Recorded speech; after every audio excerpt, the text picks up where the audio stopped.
Covering news where you live. 5 News starts with breaking news. Well, breaking news as you're waking up this morning, Pope Francis has died at the age of 88. The news breaking just a few hours ago. This is a live look right now in Vatican City where people are already gathering. Yeah, people are bringing flowers and can be seen praying. The Vatican said that Pope Francis died just after 7:30 a.m. local time. It's just a day after he surprised many by appearing outside of the Vatican on Easter Sunday to greet the people that were there. We're waiting on CBS News. They're going to have a special report live from the ground there just to bring us more information. But while we're waiting for that, now Pope Francis, you'll remember he was in the hospital for about 5 weeks, diagnosed with pneumonia a while back. Yeah, I feel like when he was released, he started making all these surprise appearances. People were really hopeful that, he had quite a few years left. It is just crazy to think about that. Just yesterday morning, he was making an appearance and then passed this morning. But I mean, what a way to go out, in a sense of he got to go there on Easter Sunday and make an appearance and do what he loved to do, which was serve people and make them feel special and important and share the love of Jesus in the meantime. And so this is just a day of mourning for many people across the world. I saw this morning, J.D. Vance, our vice president, he had been there for a service on Good Friday, and he tweeted this morning when he saw the news, just saying that he could tell that he looked a little frail and sick on Friday, but just talking about the impact that he's made on the world. And he even cited a chance, I guess, that he saw him speak or during COVID when he addressed the world. And so he's made an impact on a lot of people. Absolutely. Struggling to speak there on that Easter Sunday, but did make that appearance. Let's go ahead and take that CBS News special report.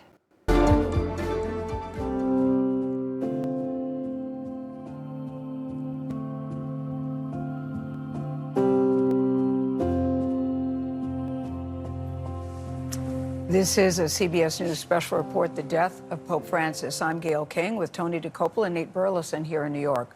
We want to get right to the news from Rome, where the bells have tolled 88 times to commemorate that.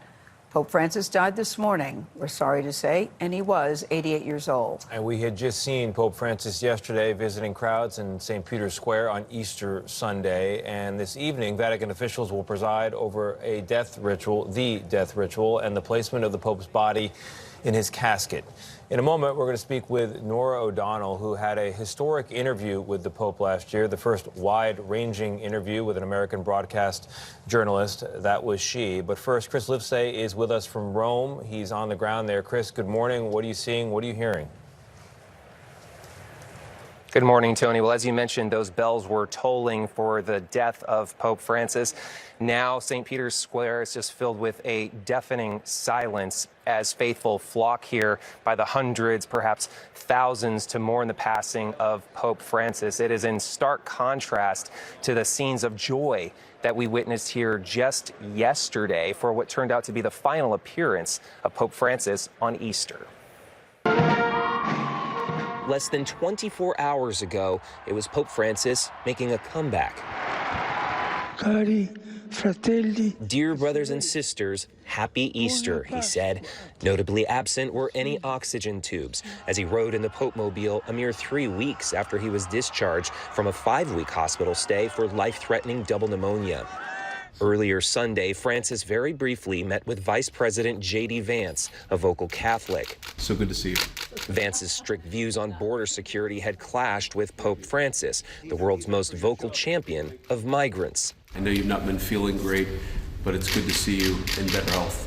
It will go down in history as one of the Pope's last meetings. The Pope, struggling to speak for long periods, used an aide to deliver one of his final messages, a condemnation of policies that stir up contempt for the vulnerable, the marginalized, and the migrants. For Pope Francis, it was the latest in a string of surprise appearances. An 88-year-old who was still under strict doctor's orders to rest and avoid large crowds. Instead, here he was on Palm Sunday, surrounded by 20,000 people. And again on Holy Thursday, visiting a prison. It was a drum roll leading up to Easter Sunday, an appearance too holy to miss that turned out to be his last. Just last night, Tony, I was having dinner with a close aide of Pope Francis, and when I asked him his reaction to all these surprise appearances of Pope Francis, given his frail condition, he told me Pope Francis wants to die on the battlefield. It's a remarkable thing, Chris. You know, it's not shocking, the news today, because he had been so ill, but it is shocking in the sense that we saw him just yesterday. Many newspapers have his picture on the front today. Also, the timing is interesting, this time of renewal for Christians, the resurrection of Jesus Christ. It's a pivotal moment as we see these final pictures of the Pope. What happens now, Chris? This is incredibly profound timing indeed, Tony. So next, about 8 o'clock local time, his body will be placed in a coffin. He's then going to lie in state for about 4 to 6 days, at which point he will be buried. There's a 9-day period of mourning, which has just begun. And then, of course, there is the conclave, when cardinals from all around the world descend on Rome to elect the next pope. That is going to happen in the next 15 to 20 days, Tony. Chris, thank you. The 88-year-old Pope led the Roman Catholic Church for 12 years through a series of crises and challenges. He traveled the world and reached out to everyone he met, in particular people who had often been overlooked or demeaned throughout the Church's long history. CBS News senior correspondent Norah ODonnell interviewed the Pope last year. She joins us now from Washington. Norah, good morning to you. A lot of people waking up just the way I did with the news that the Pope had passed away. When did you first hear about it? I saw you posted early this morning. I know. I was up early and saw that news from our team in Rome, learning that the Pope had passed away, and clearly a huge surprise on this Easter Monday. It was just about a year ago when we sat down with Pope Francis, and he gave CBS News the first ever one-on-one interview by a Pope to a U.S. broadcast network. And that conversation was about an hour long. We found him to be warm, smart, giving with his time. And it was an extraordinary moment for him. And it was one more way that he stood out from his predecessors during a papacy that was known for great change and great compassion. The Holy Father set the tone with his first official act as Pope, reversing a centuries-old tradition. I want to ask you a favor, he said. Before the bishop blesses the people, I ask that you would pray to the Lord to bless me. He named himself after Francis of Assisi, a saint known for his simplicity and humility. The first pope to hail from the Americas, the first Jesuit pope said he wanted a poorer church, one that would include the excluded, rather than living in the lavish papal apartments where popes have lived for hundreds of years. He set an example by choosing to live at the Santa Marta, a simple guest house on Vatican grounds. What an honor. That's where we met him in April 2024. His desire to reach out to ordinary people sent the bulletproof Pope-mobiles into storage. I cannot greet people from inside a sardine can, Francis famously explained, even if it is made of glass.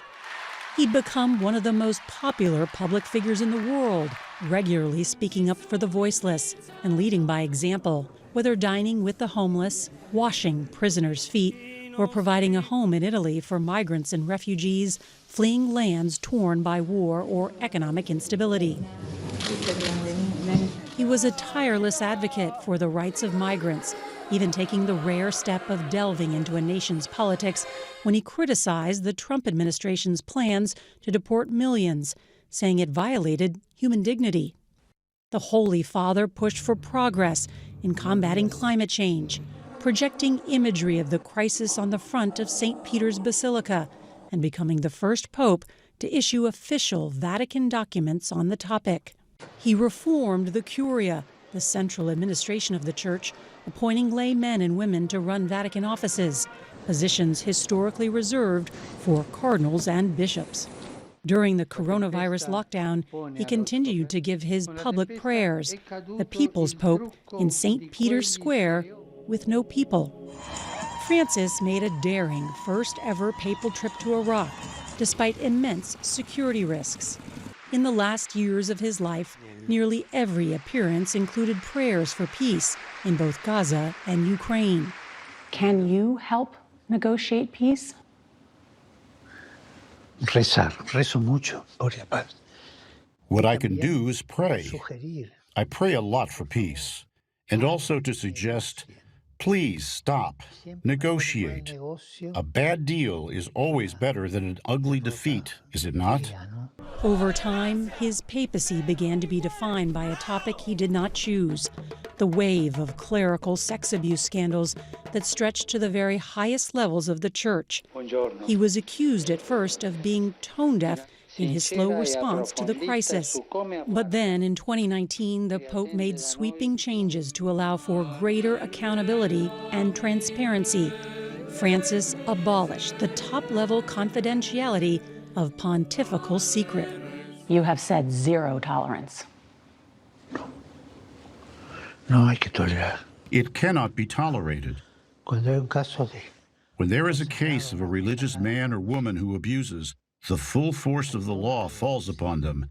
In this, there has been a great deal of progress. A few weeks after we interviewed Francis, it was reported that he used a homophobic slur in 2 private meetings.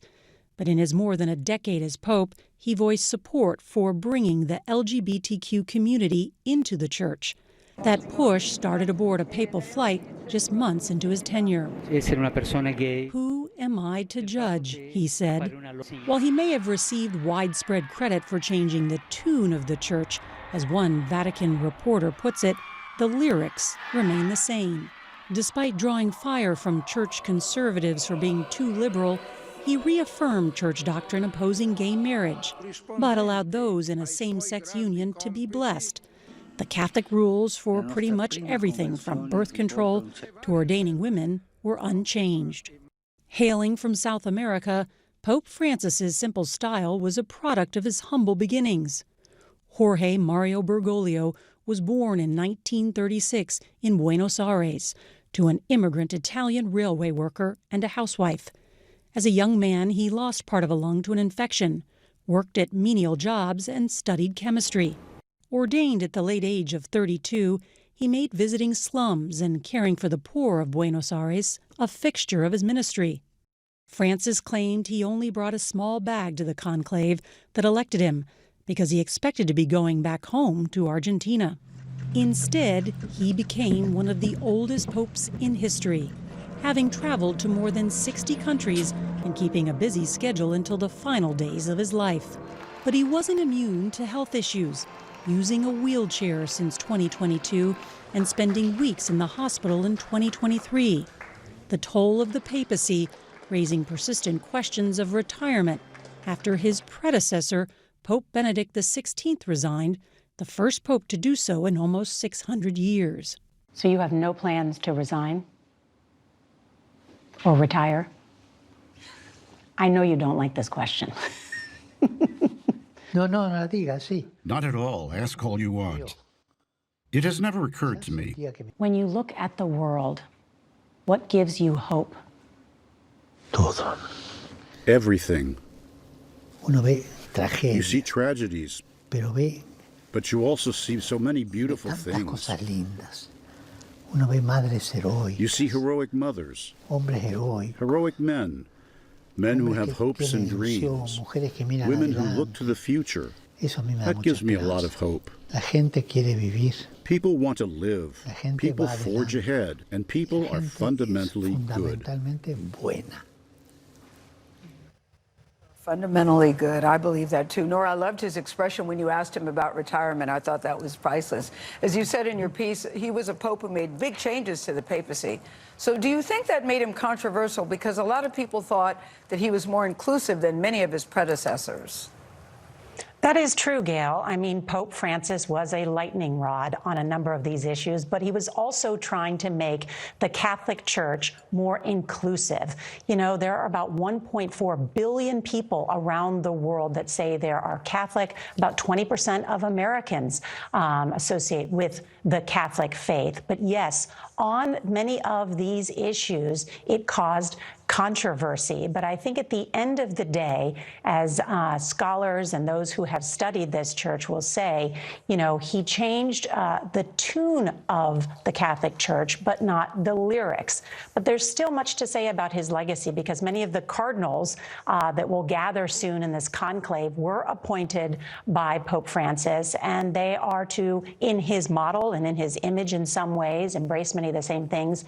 So they are to carry on his legacy, and we'll see how much of the church continues to open its heart, as Pope Francis told me. Nora, I can't get over some of the decisions he made as Pope, in particular his decision to not live in the apostolic palace, that 12-room apartment, and instead take the 2-room guest house in the hostel, eat his meals with others.